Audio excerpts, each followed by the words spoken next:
آپ کے ملک سے اس کی نسبت ہو گئی تو اتنی بڑی آپ حرمت کا اہتمام کریں، اور یہ علم جس کی نسبت حضور علیہ الصلوۃ والسلام کے اس لشکر سے ہے جو اسلام کی آبیاری کے لیے ہر جگہ لڑتا تھا، وہ لشکر اس کا نشان ہو، اس سے منسوب ہو، تو آپ اس کو اتنا بھی حرمت نہ کریں، اس کا احترام نہ کریں۔ اگر حرام ہے تو ادھر بھی حرام ہونا چاہیے شرعاً، اگر کوئی جرم ہے تو۔ اگر اللہ تعالیٰ نے کوئی منع کیا ہو، حضور نے منع کیا ہو کہ بھئی کسی پرچم کو اس طرح کی اہمیت نہ دو، تو پھر نہ کریں، کسی پرچم کا بھی نہ کریں۔ اگر ادھر جائز ہے تو ادھر کیوں حرام ہے، ادھر کیوں ناجائز ہے، ادھر کیوں بدعت ہے؟ اسی طرح زمپان، یہ کوئی واجب حکم نہیں ہے، یعنی نہ کریں تو گناہ گار نہیں، کرنے کی کہیں پہ ممانعت بھی نہیں ہے۔ ایک حدیث ہے، من بکا علی الحسین او ابکا او تباکا وجبت لہ الجنہ، جو حسین پہ روئے، رلائے یا رونے جیسی شکل بنائے، اس کے اوپر جنت واجب ہے، اگر قرآن اس کو نہ روکے۔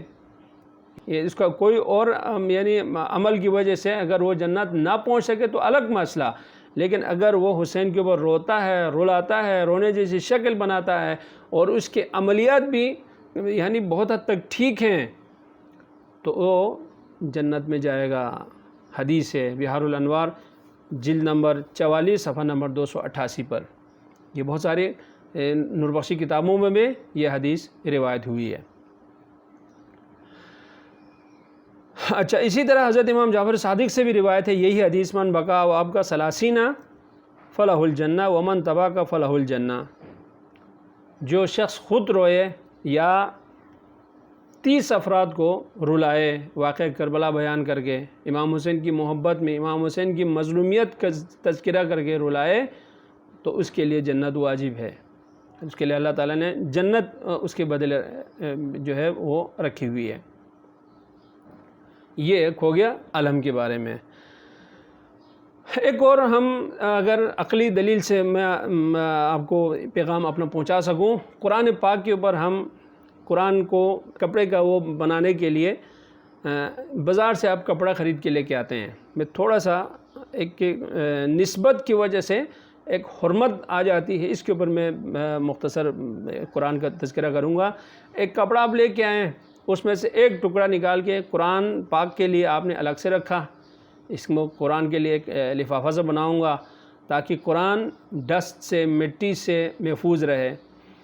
دوسرے ٹکڑے سے آپ نے اپنے لیے ایک جوڑا بنوایا۔ اب آپ خود بتائیں، جو کپڑا آپ نے قرآن شریف کے تحفظ کے لیے الگ سے جو ٹکڑا رکھا، اس کے اندر تقدس آ گیا ہے، یا اپنے لیے جو آپ نے جوڑا سلوایا اس کے اندر ایک تقدس ہے؟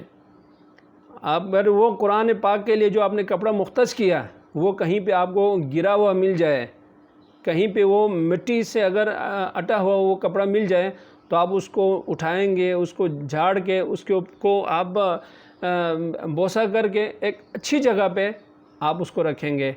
لیکن اگر آپ کا اپنا جوڑا کپڑا جو ہے، جو آپ نے اپنے لیے سلوایا، اسی کپڑے سے وہ کہیں پر بھی پڑا ہو، آپ کے دل میں اس کے لیے کوئی تقدس نہیں ہے کہ یہ میرا کپڑا نعوذ باللہ ادھر کیوں گر گیا۔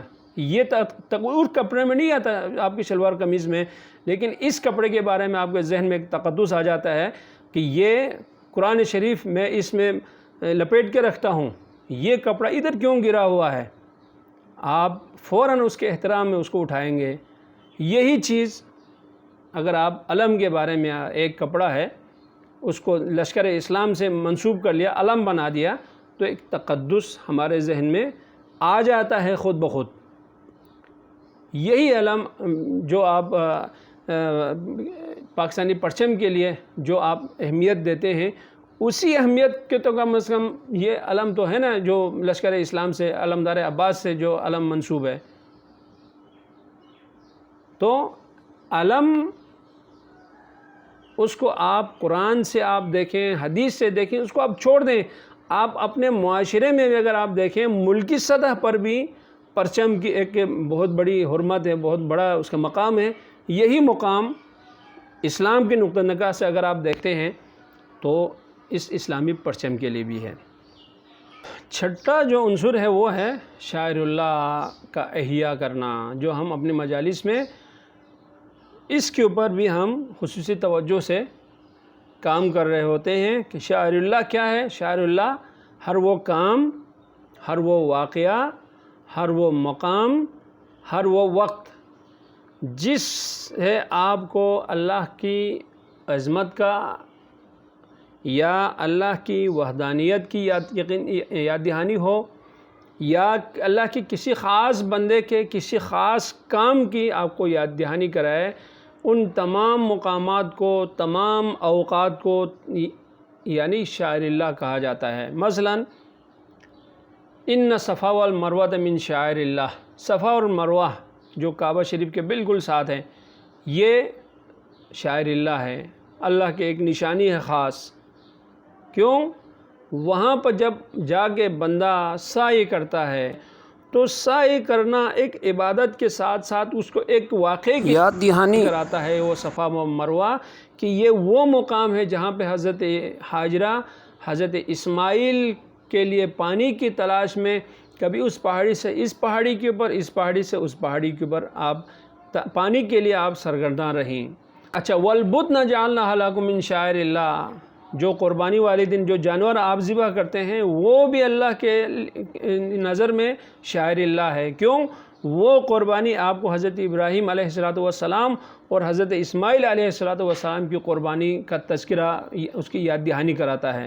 وَمَن يُعَظِّمْ شَعَائِرَ اللَّهِ فَإِنَّهَا مِن تَقْوَى الْقُلُوبِ، سورہ حج آیت نمبر 32 میں اللہ تعالیٰ فرماتا ہے جو بھی شخص شاعر اللہ کی تعظیم کرے، شاعر اللہ کی حرمت بجا لائے، فَإِنَّهَا مِن تَقْوَى الْقُلُوبِ، اس کا مطلب یہ ہے کہ اس کے دل میں اللہ کی نشانیوں کی حرمت موجود ہے، تقوی موجود ہے، تبھی تو ان شاعر اللہ کی وہ اس تقدس، اس کی حرمت جو ہے وہ بجا لا رہا ہے۔ ان مجالس میں ہم لوگ کیا کرتے ہیں؟ امام حسین کی قربانی، معصومین کی قربانی، 72 شہداء کربلا کی قربانی، اسیروں کی قربانی، ان کی یاد تازہ کرتے ہیں تاکہ ہم اپنے لوگوں کو، امت کو دین اسلام کے تحفظ کے لیے، دین اسلام کی سربلندی کے لیے ہر طرح کی قربانی دینے کے اوپر تیار کر سکیں، اپنی اولاد کی صحیح تربیت کر سکیں، اپنے نوجوان بیٹوں کی اچھی تربیت کر سکیں، دین اسلام کی تعلیمات پر چلنے کے لیے ان کو ترغیب دے سکیں۔ یہی سارا کچھ ہم شاعر اللہ کے تحفظ کے موضوع کے تحت ان مجالس میں ہم بیان کرتے ہیں۔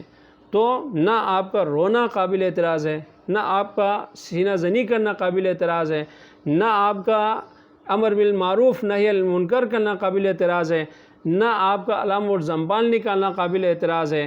یہ ہر چیز اپنی جگہ الگ الگ آپ انفرادی حیثیت میں دیکھیں تو شرعاً بالکل کوئی قابل اعتراض نہیں۔ بڑوں بزرگوں نے کیا کیا، سلف صالحین نے ان کو ایک جگہ جمع کر کے، جہاں پہ آپ یہ سارے عناصر ایک اچھے طریقے سے، جہاں پہ مرد و زن سب جمع ہو کے یہ جو عناصر ہیں وہ ہم بجا لاتے ہیں۔ اس لیے نہ قرآن نہ حدیث کہیں پر بھی ان کی ممانعت نہیں ہے۔ یہ بھی میں دعا کروں گا کہ اللہ تعالی ہم سب کو فلسفہ کربلا کے مطابق اپنی زندگی کو سنورنے کی توفیق عطا فرمائے۔ آمین یا رب العالمین برحمتک یا ارحم الراحمین۔ انسان کو بیدار تو ہونے دو، ہر قوم پکارے گی ہمارے حسین۔